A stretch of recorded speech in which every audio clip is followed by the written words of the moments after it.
ইসমাইলের পদধূলি ধন্য এই কাবা ঘরকে গোটা বিশ্বের মানুষের মিলন কেন্দ্র বানালাম, যেটা আমরা হজ উমরার সময় দেখি। More than 2 million Muslims they gather together in Kaaba. কাবার চারিপাশে প্রায় 20 লক্ষেরও বেশি মানুষ একসাথে হজের সময় তারা সালাত আদায় করে। গোটা বিশ্ব থেকে প্রতিদিন উমরার জন্য মানুষ কিন্তু সেখানে যাচ্ছে। অর্থাৎ মানুষের একটা মিলন কেন্দ্র আল্লাহ তাআলা সেই এলাকাটিকে বানিয়েছিলেন, কিন্তু যেটা একটা সময় ছিল অনুর্বর, জনমানব শূন্য একটি এলাকা। এবং আল্লাহ তাআলা আমাদেরকে আদেশ করলেন, ওয়াত্তাখিযু মিন মাকামি ইব্রাহিম মুসাল্লা, তোমরা ইব্রাহিমের দাঁড়ানোর জায়গাকে সালাতের জায়গা বানাও। অর্থাৎ যেই পাথরের উপর দাঁড়িয়ে সাইয়েদনা ইব্রাহিম আলাইহিস সালাম কাবাকে রিকনস্ট্রাক্ট করেছেন, আজ পর্যন্ত এই 2500-3000 হাজার বছর পরেও সেই পাথরটি আজও সংরক্ষিত আছে।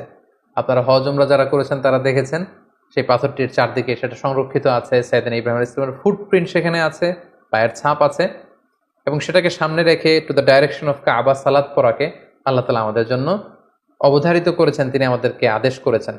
এবং সাইয়েদনা ইব্রাহিম এবং ইসমাইলকে বলেছেন, তোমরা কাবা ঘরকে পরিচ্ছন্ন করো, ঝাড়ু দাও। সাইয়েদনা ইব্রাহিম আলাইহিস সালাম সফলতার সাথে কাবা পুনর্নির্মাণের এই মিশনটাও সম্পন্ন করলেন। সম্পন্ন করে তিনি কায়মনোবাক্যে আল্লাহ তাআলার কাছে একটা